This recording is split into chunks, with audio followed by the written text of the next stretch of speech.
प्राचीन समय की बात है। एक गुरु ज्ञान प्रसार किया करते थे। हजारों शिष्य उनके पास ज्ञान ग्रहण करने के लिए दूर दूर से आते थे। उनका ज्ञान देने का तरीका भी सबसे अलग था। शुरुआत में वो अपने शिष्यों को उपदेशों द्वारा ज्ञान देते थे। उसके बाद वो अपने शिष्यों को उस ज्ञान को अपने जीवन में उतारने के लिए कहते थे। एक बार उनके आश्रम में एक सेठ अपने बेटे को लेकर वहां पहुंचा। उस सेठ ने गुरु से प्रार्थना की कि आप मेरे बेटे को अपने आश्रम में रहने दें, अपने तरीके से उसे ज्ञान दें। उसे इस आश्रम में बिल्कुल भी ऐसा नहीं लगना चाहिए कि वह किसी धनवान सेठ का बेटा है। उसे भी बाकी शिष्यों की तरह ही ज्ञान देने की कृपया करें। गुरु ने मुस्कुराते हुए कहा कि सेठ जी, ज्ञान भी इसी तरह ही मिलता है। अगर तुम खुद को दूसरों से बड़ा समझोगे तो तुम कभी ज्ञान ग्रहण नहीं कर पाओगे। यदि तुम्हें ज्ञान ग्रहण करना है तो तुम्हें दूसरों की तरह खुद को साधारण समझना होगा। यही ज्ञान ग्रहण करने की सबसे पहली सीढ़ी होती है। उन्होंने सेठ से कहा कि तुम निश्चिंत रहो, आज से तुम्हारे बेटे की जिम्मेदारी मेरे कंधों पर रही। ये कहकर गुरु सेठ के बेटे को लेकर समुद्र के किनारे टहलने के लिए निकल गए। आश्रम के सभी बच्चे उस सेठ को देख रहे थे, क्योंकि सेठ अपने बेटे को रथ पर बैठा कर लाया था, जिससे सभी बच्चे समझ गए थे कि ये लड़का कोई अमीर सेठ का बेटा है। इसी वजह से आश्रम के सभी बच्चे सेठ के बेटे की तरफ आकर्षित हो गए थे। जब गुरु सेठ के बेटे को लेकर समुद्र के किनारे टहल रहे थे तो सेठ का बेटा अचानक फूट फूट कर रोने लगा, क्योंकि अभी वह 12 वर्ष का था और इतनी कम उम्र में ही उसके पिता उसे अकेला छोड़कर चले गए थे। यह सदमा वो बच्चा सहन नहीं कर पा रहा था। वह नहीं समझ पा रहा था कि उसके पिता उसकी भलाई के लिए ही यहां छोड़कर गए हैं। बच्चे को रोता हुआ देखकर गुरु ने कहा कि बेटा, मैं तुम्हें चुप नहीं कराऊंगा। हो सकता है कि आज मैं तुम्हारे आंसुओं पोंछ दूं, लेकिन कल तुम फिर अपने आप को अकेला पाओगे। एक बात याद रखना कि जीवन में इंसान अकेला आता है और अकेला ही जाता है। जितनी जल्दी ये बात इंसान समझ लेता है, उतनी ही जल्दी वह आत्मज्ञान के रास्ते की ओर निकल पड़ता है। उन्होंने अपनी बात को आगे बढ़ाते हुए कहा कि जो इंसान अकेला रहना सीख लेता है, उसे किसी और से लगाव हो या ना हो, उसे इस बात का फर्क नहीं पड़ता, क्योंकि जो खुद को प्यार करना जानता है वो किसी के भी जाने का अफसोस नहीं करता। और यही इस दुनिया का कड़वा सच भी है। गुरु ने कहा कि धीरे धीरे तुम आश्रम के माहौल में ढल जाओगे। शुरुआत में तुम्हें समस्या आ सकती है, लेकिन कुछ दिनों बाद तुम आत्मसात कर लोगे। उसके बाद तुम्हें यही जगह बहुत अच्छी लगने लगेगी। ये जगह तुम्हें अपने महल जैसी लगने लगेगी। संध्या होने लगी थी। समुद्र के दूसरे छोर की ओर सूरज छिपने लगा था और अपनी लालिमा पूरे आसमान में बिखेर रहा था। बड़ा ही सुंदर दृश्य था और गुरु अपने शिष्य को लेकर आश्रम में लौट आए। उस शिष्य को भी थोड़ा हौसला मिला, क्योंकि गुरु की आंखों में एक अभूतपूर्व शांति झलक रही थी। और जब हम किसी एकांतवासी गुरु की आंखों में वो शांति देख लेते हैं तो हमारा हृदय बिल्कुल निर्मल हो जाता है। जब सेठ का बेटा रात्रि में भोजन करने के लिए भोजन कक्ष में पहुंचा तो आसपास के सभी शिष्य उसके पास आने लगे, क्योंकि उन्हें पता था कि वह अमीर सेठ का बेटा है और इस बात से हमारा बहुत फायदा होने वाला है। यही सोचकर आश्रम के ज्यादातर बच्चों ने उसे घेर रखा था। कुछ बच्चे जो अकेला रहना पसंद करते थे, जो दिखावे में विश्वास नहीं रखते थे, वो उस सेठ के बेटे के पास जाने की बजाय खाने पर ध्यान दे रहे थे और एकांत में बैठकर अपना भोजन कर रहे थे। कुछ दिनों के बाद सेठ के बेटे की आश्रम के ज्यादातर बच्चों से दोस्ती हो गई। अब वह उन्हीं के साथ ही घूमता और उनके साथ काफी समय बिताता था। आखिरकार सेठ का बेटा था, सुख सुविधाओं में पला बड़ा था। आसपास बोहत से दास और दासियां होते थे और इधर आसपास अपने मित्रों से घिरे होना, वही दिनचर्या उसने आश्रम में भी अपना ली थी। ऐसा नहीं था कि गुरु को यह सब पता नहीं था, पर गुरु उसे अलग तरीके से ज्ञान देना चाहते थे। बच्चों को ज्ञान आप उपदेश देकर नहीं दे सकते, उन्हें साक्षात्कार करना पड़ता है। उसके बाद उन्हें वो बात समझ आएगी जो आप उन्हें समझाना चाहते हैं। और गुरु को ये बात पता थी कि अगर मैं इसे बोलकर बताऊंगा तो इसे ये कभी समझ नहीं पाएगा। मुझे इसे दिखाना पड़ेगा, इसे एहसास कराना पड़ेगा कि अकेले रहने से ही तुम अपनी शक्तियों को जान पाओगे। ये सीख देने के लिए गुरु अपने शिष्य को एक दिन एक ऊंची पहाड़ी की चोटी पर ले गए। पहाड़ी पर पहुंचने के बाद गुरु ने शिष्य से कहा कि अब तुम्हारा ज्ञान पूरा हो चुका है, बस एक आखिरी रात तुमको यहां बितानी होगी, उसके बाद मैं तुम्हें तुम्हारे महल में पहुंचा दूंगा। वह बच्चा ये बात सुनकर बड़ा खुश हो गया कि अब मैं वापस मैं चला जाऊंगा और फिर से मेरे दास और दासियां तथा मेरे भोग की वस्तुएं मेरे पास होंगी। ये सब सोचने के बाद उस शिष्य ने गुरु से पूछा कि आप मुझे आज रात इस पहाड़ी पर अकेला क्यों छोड़ रहे हैं? आखिर कौन सा ऐसा ज्ञान अभी शेष बचा है जो मुझे एक रात में मिल जाएगा? तो गुरु ने मुस्कुराते हुए कहा कि यहां एक बड़ी सी चट्टान है जिसके पीछे छिपकर तुम्हें बैठना होगा। यहां पर रोज रात को एक बाज आता है, तुम्हें उस बाज को देखना है, बड़े गौर से देखना है, हर गतिविधि देखनी है और उस बाज को देखने के बाद अगले दिन तुम उस बाज की खूबियां मुझे बता दोगे तो मैं तुम्हें तुम्हारे महल वापस भिजवा दूंगा। और हां, सुबह आने से पहले एक और बात पर ध्यान देना है। एक चरवाहा यहां अपनी भेड़ों को चराने के लिए आता है। तुम्हें उन भेड़ों की गतिविधि पर भी ध्यान रखना है। याद रखना, बाज की गतिविधि रात को और भेड़ों की गतिविधि सुबह। अगर तुम दोनों की गतिविधि ध्यान से देखकर मुझे बता दोगे तो तुम इस आश्रम से हमेशा के लिए आजाद हो जाओगे, तुम्हारा ज्ञान पूरा हो जाएगा और मैं तुम्हारे पिता को बता दूंगा कि तुम्हारा बच्चा हमारे आश्रम का सबसे ज्ञानी बच्चा है।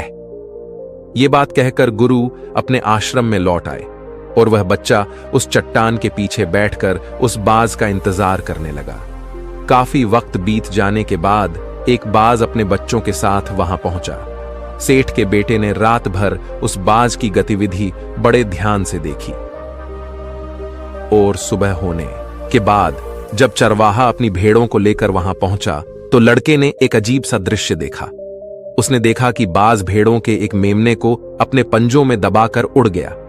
उसने उस भेड़ के बच्चे का शिकार कर लिया था। यह देखने के बाद वह लड़का आश्रम में वापस पहुंचा। उसने गुरु को प्रणाम करते हुए कहा कि गुरुदेव, आप आश्रम के सभी बच्चों को यहां बुला लीजिए। मैं सभी को बताना चाहता हूं कि मैंने क्या देखा। जब आश्रम के सभी बच्चे वहां पहुंचे तो सेठ के बेटे ने कहा कि मैंने अपने जीवन में बहुत से पक्षियों को देखा है, लेकिन बाज उन सभी पक्षियों में से अद्भुत और अलग होता है। जैसे उदाहरण के लिए एक तोता, वह बोलता तो बहुत है लेकिन कभी ऊंचा नहीं उड़ पाता।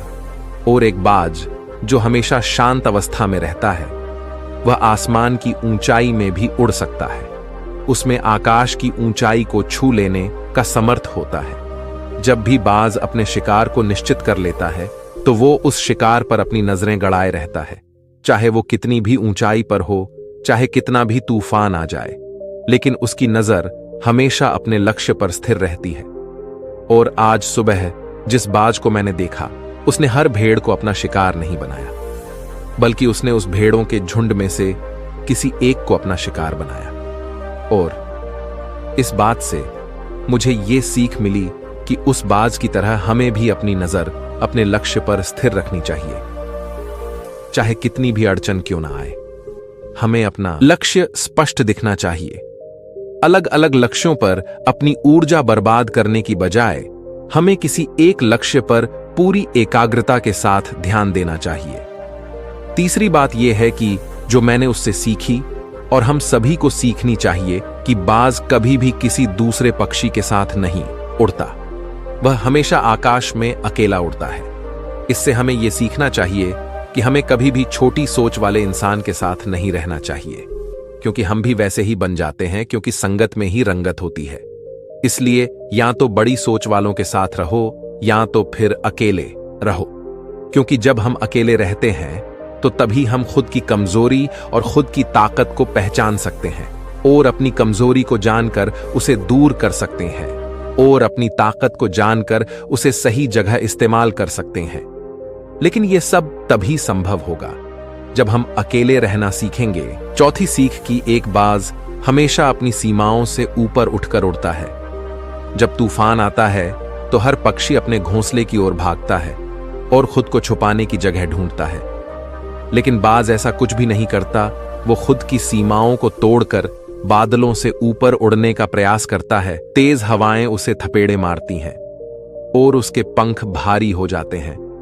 पानी और धूल की वजह से उसे कुछ दिखाई नहीं देता, लेकिन वह फिर भी आसमान की तरफ उड़ता रहता है और अंत में बादलों से भी ऊपर निकल जाता है और वहां तब तक उड़ता रहता है जब तक मौसम ठीक नहीं हो जाता। वह अपनी सीमाओं को इसीलिए लांघ जाता है क्योंकि वह समस्याओं से घबराता नहीं है, उसे डर कर बचने का प्रयास नहीं करता, बल्कि एक सकारात्मक नजरिए के साथ उसका सामना करता है। जीवन में चाहे कितनी भी परेशानियां क्यों ना आए, हमें उन अड़चनों से लड़ना चाहिए, ना कि उनसे डर कर छिप कर बैठना चाहिए। बहादुर तो वो होते हैं जो तूफानों से टकरा जाते हैं। कायर तो अपने घर में अपने घोंसले में जगह ढूंढकर बैठ जाते हैं।